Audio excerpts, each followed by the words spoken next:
Tak, ta holka má pořád blbou náladu. U nálady je zvláštní, že v angličtině nemají náladu, ale jsou v nějaké náladě. Takže třeba mám hroznou náladu je I am in a horrible mood. Tady ta holka má pořád blbou náladu. The girl is always v pohodě. Constantly by tam mohlo být in a bad mood. Zastavují nás policajti. We're being pulled over.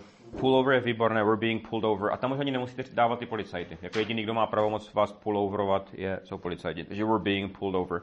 Jako samotné pullover, když vy sami pulloverujete, tak jakože to je zajet ke kraji a zastavit. Což je poměrně časté. So we pulled over. Jo, on mě zavolal, zazvonil mobil v autě, so I pulled over and answered the call. Jo, zajel jsem ke kraji, zastavil. Ale v tom... A jo, určitě by the police, v pohodě. Ale pullover je frajeřina největší. So hold on, we're being pulled over. Moc se mu to teda nepovedlo. He didn't do a very good job. He didn't do very well, moc mu to nešlo. Tam je drobný rozdíl. Jako obojí je výborné. He didn't do very well, moc dobře nedopadl. Moc mu to nešlo. He didn't do a very good job, moc se mu to nepovedlo. Ono to je blízké, to je hrozně blízké, ale tady ten job je lepší. Nebo he did a pretty bad job. Jo, už s tím jde pracovat. Jí nevadí, když ji někdo pozná. She doesn't mind being recognized. Jo, potom mind bývá ten inktvar. She doesn't mind being recognized. Když řeknete, mě nevadilo chodit pěšky, tak to bude I didn't mind walking, přesně tak. Nám by nevadilo tam doplavat. We wouldn't mind. Jo, by nevadilo. S tím se dá zase pracovat. We wouldn't mind swimming. No, nevadilo by nám plavat. A tak. Ani si nedá tu práci, aby mi odepsal. Bother to. Výborně. A to even tam přesně tak sedí. He doesn't even bother to write back. To je ono. Co navrhuješ, abychom dělali? Tady je gramatika. What do you suggest?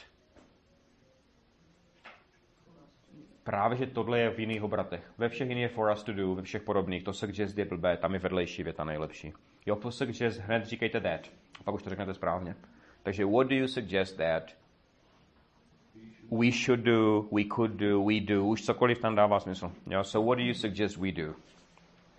Mám ve městě hrozně moc zařizování. I have a lot of errands to run. I have so many errands to run. I have a lot of errands to run. Tak snadné to bohužel není. I wish. I wish it.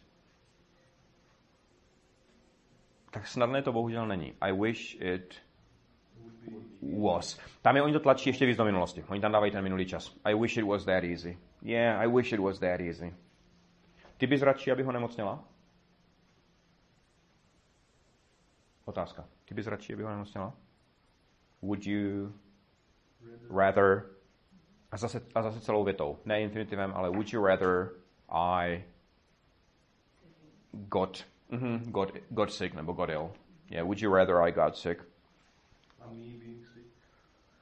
Ne. To je zase s jinýma slovesama. To je jako ano, nebo obratama. To je obrat do obratu. Nepřej si mě, jestli tam budou myši. Nepřej si mě, jestli tam budou myši. They're better.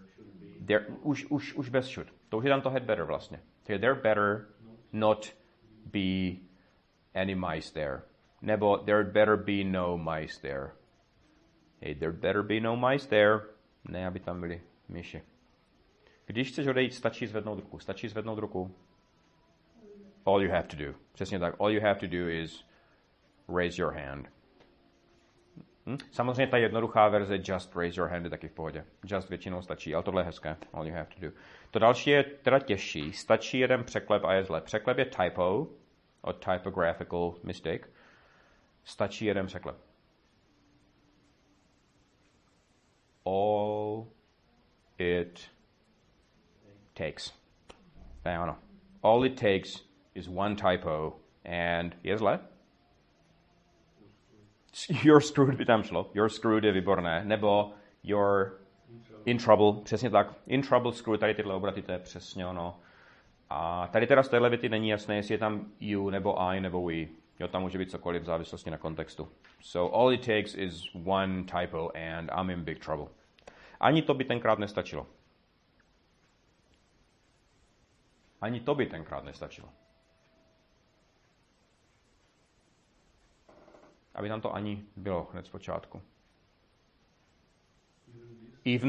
Even that, výborně. A ty ten zápor buď dáte před to, že řeknete not even that, anebo až do toho slovesa. Even that, nestačilo by to tenkrát. Wouldn't. A jak je tam to tenkrát? To jsem právě schválně, jsem dal tenkrát. Jste tam měli ten minulý, takže musíte říct wouldn't have been enough. Jak je tam to tenkrát, tam opravdu musí být ta nereálná podmínka v angličtině. Já vím, že to blbé, ale wouldn't be by bylo teďka, že ještě na tom můžete něco změnit.